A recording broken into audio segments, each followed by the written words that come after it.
Hello everyone, I'm Daniel from Sharmky Makerspace. So again, tuturuan ko kayo ng practice problems sa SolidWorks para gumaling tayo. So itong practice problem na to for CSWA certification for fundamental shaft, similar dun sa una kong series na practice problem. So ito, start tayo. Sabi dito is gagawa tayo ng parang nameplate to eh. So, manipis lang siya. Duration niya is 10 minutes. So, may required volume. Itong nasa kanan, 5,263 millimeter cube. So, yung mga sketch tools, suggested sketch tools, same lang from the last practice problem. So, nakalagay dito is kailangan yung origin ng part is nasa center or naka-indicate. So, ang difficulty level niya is medium. So, okay. So, to start, makikita natin, pwede tayong, kapag imomodel ko to, pwede ko simulan sa pinaka-basic na shape. So, itong square. So, ang length niya is 109 over, 109 na length, tas 31 mm sa height. So, okay, close natin yan. Okay, start tayo sa, since nakaharap siya, gawa tayo sa front plane. Then, ito pwede nyo i-drop down dito sa features tab, center rectangle. So, pwedeng tansyahin na muna yan. Then, tsaka lagyan ng length. So, 109 mm. Then, 31 to. Yan. So, going back. Nakalagay dito, apat na radius 9 na kanto. So, mas maganda,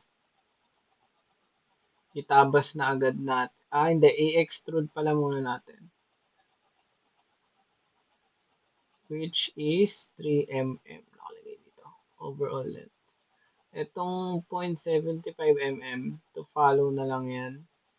Kasi for additional na lang siya dito sa parang butas dito. So, ito. 3 mm. Gawin natin yan. Hindi, joke lang. Unahin pala natin muna yung sa corners. Makikita nyo dito. Ito, R9. Okay. Pwede kong gawin dito is gawa tayo ng bilog na radius na is 9. Since hindi naman tayo pwede mag-fillet ng pabaliktad, gawin natin. Since diameter lumalabas dito, nating 18. Tapos i-equal natin to lahat. So, habang sineselect ko to, pinipress ko yung control para maselect siya lahat, then equal yung relations.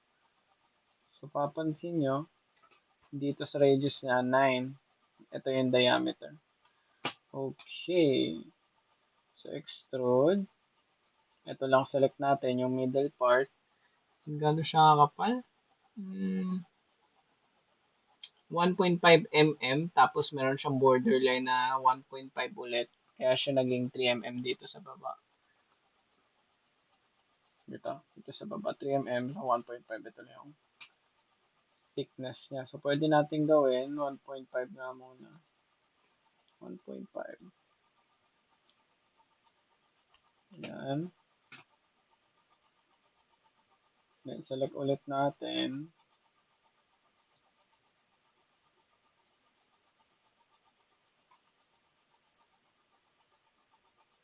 Okay.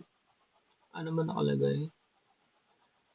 Doon sa fillet niya, naka 3.75. Pero, makikita mo yung fillet niya dito is proportional dun sa loob. So, pwede natin gawin.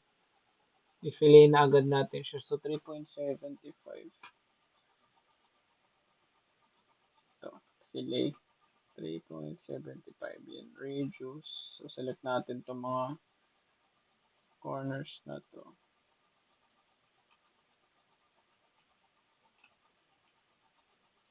So, sira kasi yung mouse ko. So, ginagamit ko yung dito, side buttons. Niremap ko dun. So, yan. Sulat natin yung mga corners. So, the 3.75 mm yan. Yan. So, nagmumukha na siya yung tag. Then, sketch ulit. So, diba, ito yun. Convert entities natin. Then, offset ng nakalagay.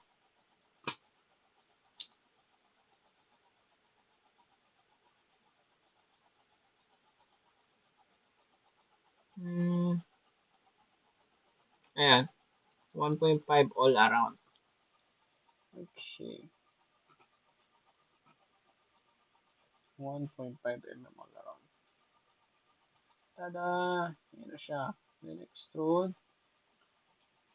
Oops, sorry. Nakakahilo. Ayan, 1.5. Tada! Ayan na siya. Nagmumukhang plate na siya. Pero hindi pa tapos yan. Ang nakalagay doon is meron siyang ganun. Meron siyang parang tornilyuhan. So, gagawin din natin yan. So, mapapansin mo, nakalag pa siya doon sa side na yun. So, okay. Sketch tayo. Center line. Pwedeng hanapin natin yung middle point.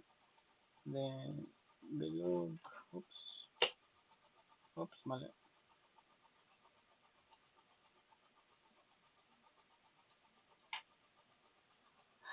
Oops. Di pa nakarangan pala, sorry. Ano ulit?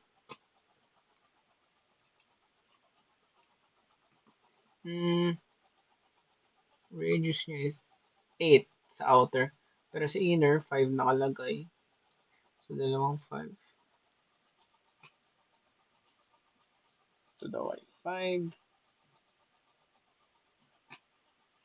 Tapos offset natin ng 1.5. Makikita nyo, pag in-evaluate, lalabas is 8. O, diba? 8 diameter.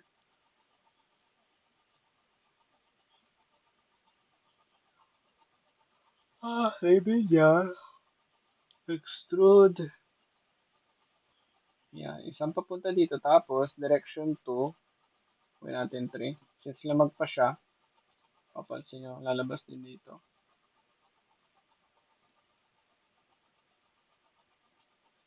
Extrude, o diba? Mabas din. Pero hindi pa tapos yan. Since, meron pa tong butas. Oops, hindi magkasing size. Pero sige, tuloy natin. Draw all.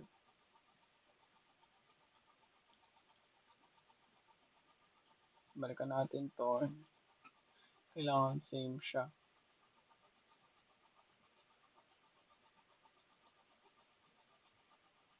Yan. So, yun lang ba ang ating yeah, wala naman siyang material na nilagay. So, check natin yung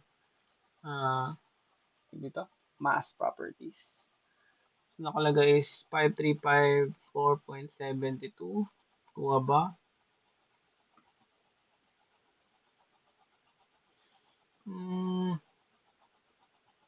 Itong material nito.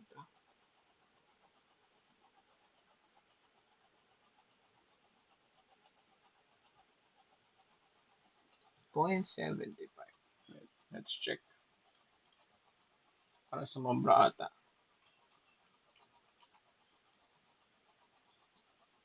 Oo nga. Magpas.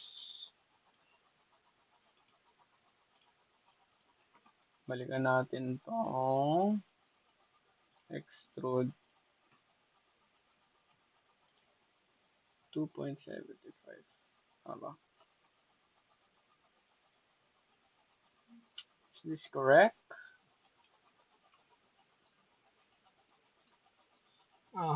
Sobra pa 1.25. So, minus 50 pa.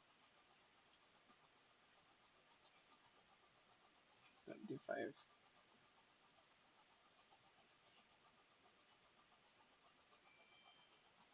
Then,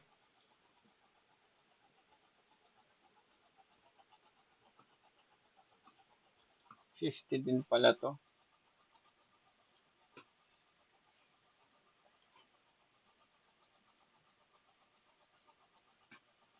Yan. Check natin mas properties. 5247. Oh, wait. Let me check. So, 1.5. So, 0.75. Okay, wait. May mali.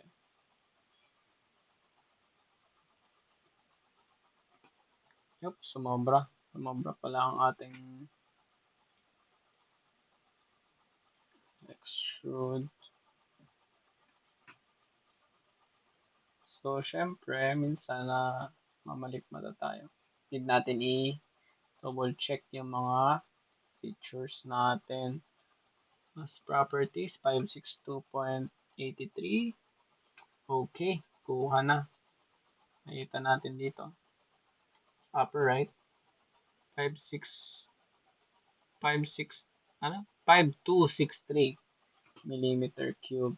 Pero nakalagay sa ating mas properties is 562.83. So, rounding up, yun yung makukuha natin.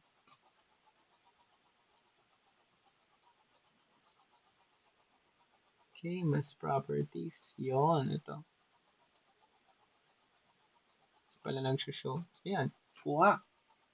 Good job, guys. So, if naguguluhan kayo or may need kayong matutunan sa next tutorial, sabihan nyo lang ako. Try kong bagalan or explain para mas malinaw. Yun lang guys. Thank you. See you on the next one. Bye-bye.